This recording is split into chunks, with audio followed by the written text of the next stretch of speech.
Hello! Welcome to episode 6 of the NARU series. So today we'll be talking about Australia's social media ban and what that means for communities like yourself.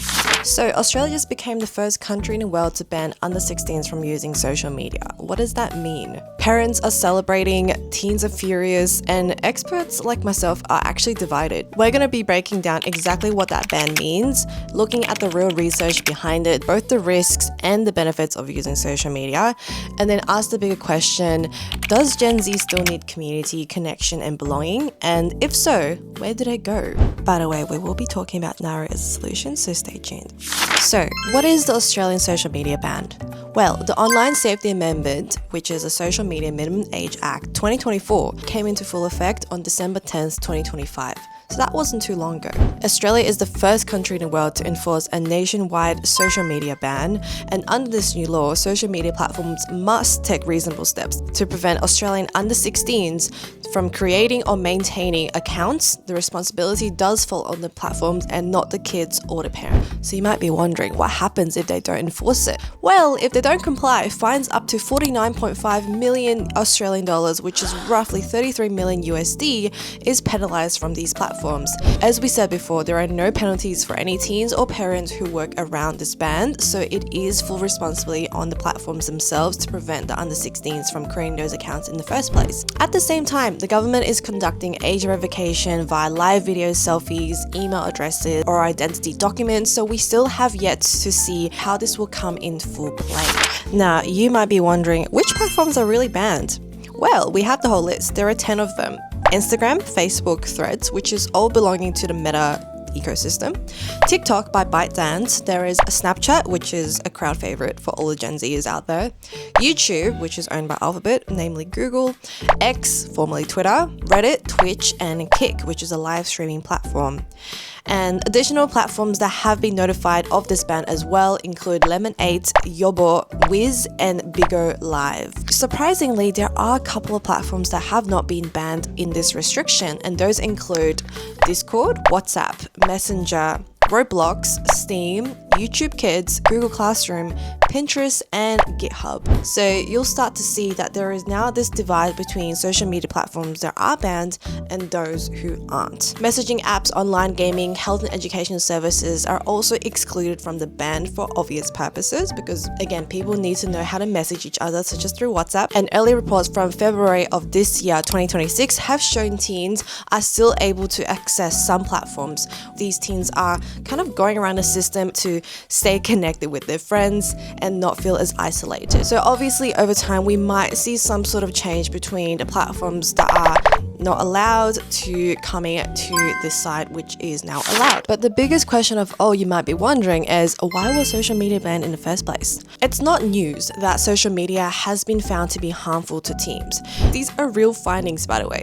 So teens today are the first generation to grow up entirely immersed in social media. I was not one of those teens. I'm a zillennial, so I was born in 1999. I grew up with TVs, cassette tapes, and maybe the odd video. I did not grow up with social media, but teens nowadays are. And I'm guessing people like you who are watching this video know a lot of people who are growing around with screens around them all the time.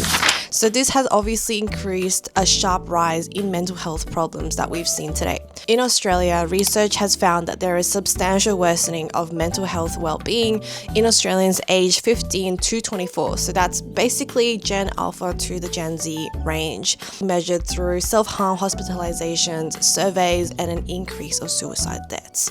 This shift began around 2007 to 2010, so we know for a fact that the onset of the online world and social media has probably contributed to a lot of these decline in mental health. Unsurprisingly, around 1/3 of young people now have a diagnosable mental health problem, and that is a figure that has actually doubled over the past decade. These mental health problems include anxiety and depression, which is constantly linked to higher social media use, sleep disruption, which is really obvious because social media can disrupt sleep quality, which then can affect mental health, body image and eating disorders linking significantly to social media consumption, cyberbullying, which includes school exclusion, rumor spreading, character assassination, which is happening regularly in schools nowadays, FOMO, a big one, fear of missing out, constantly comparing yourself with other people's curated and perfect lives on social media, and obviously the addictive design of that infinite scroll, autoplaying, like button dopamine, engineering for the teens to keep on scrolling and scrolling and scrolling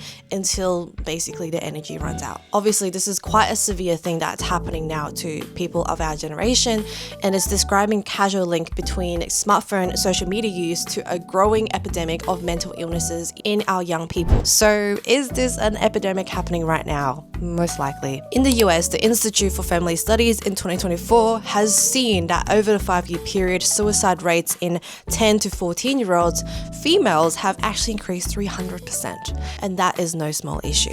Now, finally, to the part where we debate whether social media should be banned or shouldn't, because most social media nowadays do have a lot of benefits coming out of it as well. So there's definitely some pros, right? For example, it boosts social connection. 84% of teens say that they use social media to connect with their friends and their family.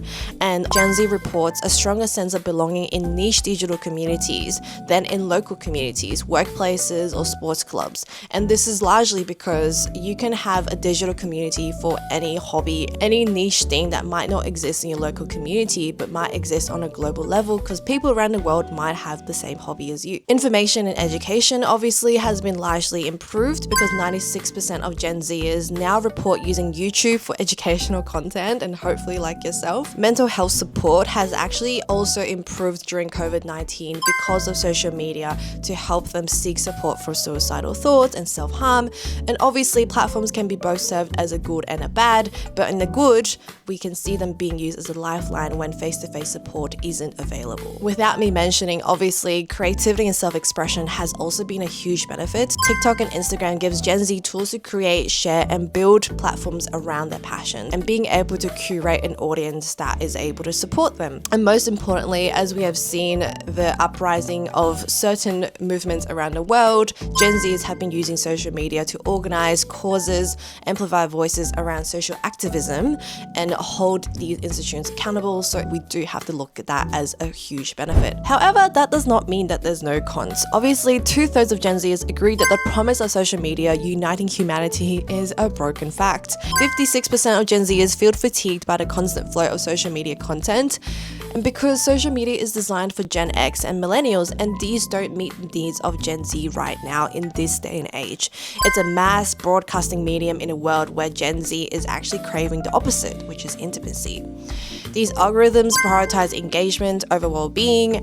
Outrage, comparison, and shock content gets boosted, while those that are a lot more warmth and human actually don't make it out in the world of social media. There's a lot of privacy concerns around this as well. 81% of Gen Zers express a lot of concern around their data and privacy and how it's now being used, for example, by platforms to feed their AI.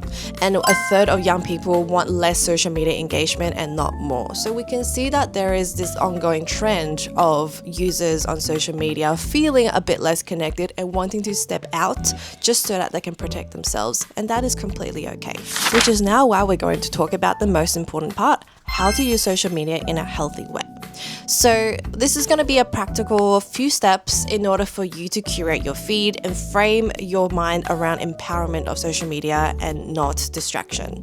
So number 1 is curate your feed intentionally. Unfollow accounts that trigger your negativity. Seek content that educates or uplifts, and not content that makes you feel more self-comparison and FOMO. This is an obvious one, but set some time limits and use those built-in phone tools or apps to cap your daily usage in social media. Research shows that actually limiting your usage of social media decreases your loneliness and depression. So if those antidepressants aren't working, maybe take your mind off the phone, touch some grass, and you'll find yourself in a better space. Moving from passive to active use is also a great tip. So while scrolling is the lowest form of engagement, maybe try commenting or creating your own posts or building connections where real belonging does happen. Seek out those smaller niches that make you feel like you belong. We are seeing Gen Zers already doing this. 30% of Gen Zers are actually joining niche digital communities. Platforms like Discord, Slack, and Reddit often create a deeper engagement in order for those people to feel feel more human. Most importantly, you need to differentiate between feeling connected and belonging. Just because you're connected to absolutely everyone on social media does not mean you feel belonging with those people around you. It can make you feel lonely, which is why being technically online isn't the same as feeling a part of something real. Use social media as a bridge and not a destination. It can point you towards the right communities, but real value actually comes from joining and being part of those communities yourself. And for the parents out there and educators watching this video, please educate kids and young students with awareness around social media. Teach them skills to critically assess online content so that they're able to differentiate what is fake and what is real. Help them form these habits in order to stay healthy around the boundaries of social media, because these bans are not a blanket. Once they reach the age of 16, obviously they'll be exposed to all of the harm of social media. So giving them those skills so that they can protect themselves is going to be really crucial in this time. And last but not least, we will talk about NARU, because how is NARU different and how has this logo been staring at you the whole time, but I have said not a single word about it. So NARU is a social platform that I built during the loneliness of the COVID pandemic because I wanted a better way to reach out to friends. Instead of trying to post the 1% of my life perfectly on social media, I wanted to get down on business on what my friends were really up to behind the scenes. And that meant giving them a safe space to share. Social media was never designed for community. It was designed for attention and advertising and frankly AI marketing right now. Whereas NARU as a social platform is built specifically for these communities, for non-for-profits, for organizations, professional associations and memberships to actually use a platform like ours to bring their people together and give them the belonging that they deserve. So unlike Facebook, Instagram and TikTok, NARU is not ad funded. Like, your members are not the product. Please stop giving these organizations control over your member data. Our platform has absolutely no algorithm manipulation. There is no infinite scroll, because technically when people are scrolling on our platform, all of those posts are posts of people's hard work, of the behind the scenes, of people's failures, of the things that they want to chat with their friends about. And it's frankly not a curated content that will keep someone entertained for hours, because again, real social connection doesn't happen that way. So it makes you more engaged with the real world and disengaged from the fake world. And obviously, as the person and entrepreneur I am, I built NARU to be for purpose. Every feature in there is designed around helping communities with really connecting, learning, engaging and belonging, and mental health as well, because we do understand the safety concerns around using social media for someone's well-being, and giving them that safe space is a cure and not a distraction. From our Gen Z research, we have seen that the number one thing people want from a community is a sense of belonging, a place where they feel accepted, valued, and a part of something larger than myself. And this is the same as all of the research out there that we have been looking into, which is why some of the top features on our app actually focus around giving Gen Zers a safe and secure space, such as clubs, giving high quality content and discussions, such as journeys, and meaningful interactions within the members, such as our reacts and our streaks, which keep people coming back in order to help them feel motivated along their goals. And we've designed NARU to have all of those things while giving community leaders the control and the security that they need to keep their members' data and to curate that experience for their members' growth.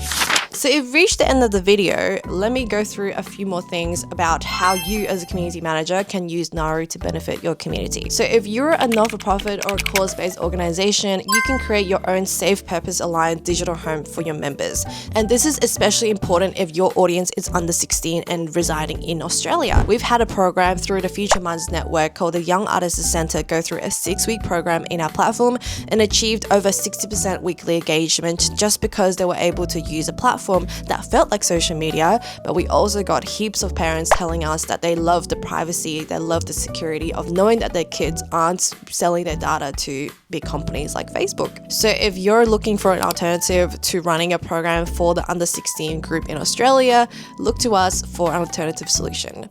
If you're a youth organization like a uni club, a high school club, and extracurricular club, we actually offer a lot of genuine mentorship and peer learning features that will help your members grow, feeling that connection through the step-by-step journey of someone graduating something or achieving something for themselves. And these are obviously features that most platforms ignore because, again, we care about the well-being and the growth of your members so that you can sustain your community long term. If you have a Facebook group running and you're running it for professional organizations and memberships, please migrate off Facebook. They are noisy, they're very algorithm-driven and slowly declining to be honest. Take your members into a dedicated and distraction-free space so they have the opportunity to flourish in the way they deserve. For educational communities, you might be hosting workshops, events, and ongoing learning cohorts in Slack or Discord. Again, these spaces are great for the short term when you don't have as many members, but once you hit about 100 members, things can get real cluttered and noisy, which is why using a platform like NARU can actually break down your community into smaller peer learning groups to give them the collaboration over the traditional top-down content delivery. Last but not least, if you're a community that cares about the well-being of your members, especially as Gen Zers, because mental health is so important in this generation, NARU can help you host that safe and moderated space and give them a space of belonging that simply will not exist on social media. And right now is the best time to do so, because with the social media ban now in effect, there is actually a real and urgent window for all of these community organizations to position yourself as a trusted alternative so that Gen Zers can find meaningful connection through you. And so let's recap everything that we've talked about. The ban is not the end of social media. It's the start of a much needed conversation around what meaningful connection actually looks like for Gen Z. Research is clear that Gen Z doesn't want any more content. They want belonging, they want safety, and a real community, just like you and I. And that's obviously something TikTok or Instagram was never going to give them, but it's something well-designed communities can. So if you're a community builder and you want to build something that Gen Z actually shows up for, check out NARU's free 2026 Gen Z Learning Communities Guide and the description below, or at naru.com.au. And obviously, if you found this video useful, please share it with someone who's building a community. The best communities always get started from a good conversation. And that's all from me today. Thank you and see you in the next episode. Bye!